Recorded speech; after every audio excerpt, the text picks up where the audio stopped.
Hello বন্ধুরা, পরিচিত bike repair আপনাদের সবাইকে স্বাগত। চলে এসেছে একটা নতুন ভিডিও নিয়ে। তো ভিডিওটা হচ্ছে এই যে দেখতে পাচ্ছেন আপনারা RTR 200cc 4V গাড়ি।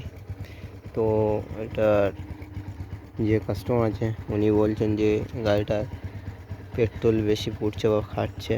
তো কিসের জন্য পেট্রোল বেশি পুড়ছে বা খাচ্ছে সেটা দেখছিলাম। তো আমরা কার্বোরেটরের আগে দেখে নিলাম চোখ আছে কি নেই, চোখ দিয়ে কাস্টমার চালাচ্ছে কি নেই। তো চোখ নেই, আমরা দেখে নিয়েছি। তো কার্বোরেটরটা পুরো ক্লিয়ার করেছি, করে দেখেছি, তাও হয়নি। তো তারপর আমরা গাড়িটাকে ফুল করলাম, খোলার পর রোগটা ধরা পড়লো।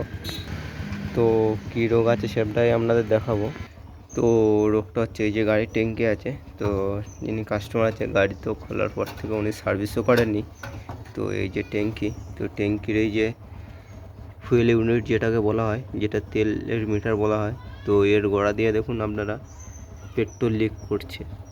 তো এতটা এখন মোটামুটি লিক করছে, তো টুপি টুপি পড়ছে। তো যিনি কাস্টমার উনি বুঝতেও পারছিলেন না যে কীভাবে পেট্রোল খাচ্ছে বা ফুটছে।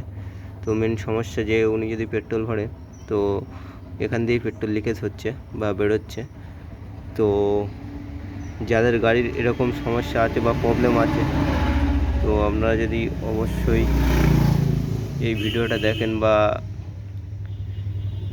তাহলে আপনাদের প্রবলেম অনেকটা সলভ হয়ে যাবে। তো এই কারণেই পেট্রোলটা বেশি পুড়ছে বা খাচ্ছে। তো আজকের ভিডিও এই পর্যন্তই, দেখা হবে আরও নতুন ভিডিও নিয়ে। ততক্ষণের জন্য টাটা, বাই বাই। ও আর হ্যাঁ, চ্যানেলটিকে সাবস্ক্রাইব করতে ভুলবেন না। আপনি যদি অবশ্যই নতুন হয়ে থাকেন তো অবশ্যই চ্যানেলটিকে সাবস্ক্রাইব করে দেবেন। Tata, bye bye.